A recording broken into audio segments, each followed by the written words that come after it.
Dahil paiba-iba ang ating panahon, minsan mainit, minsan maulan, gagawa tayo ng pampalamig. Meron ako ditong buko pandan jelly at white gulaman.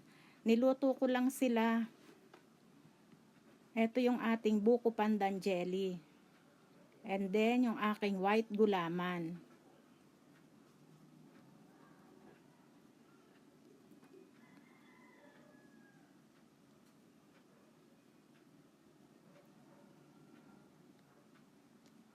Ayan, slice na. Tapos ito, parang buko.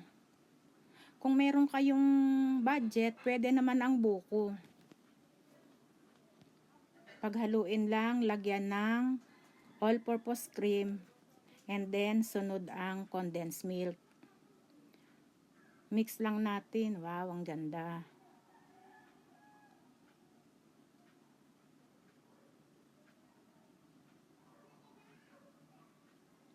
Then, lagyan na natin ng ice.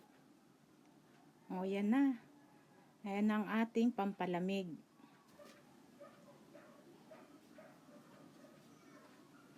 Ito na ang ating buko pandan jelly na walang buko.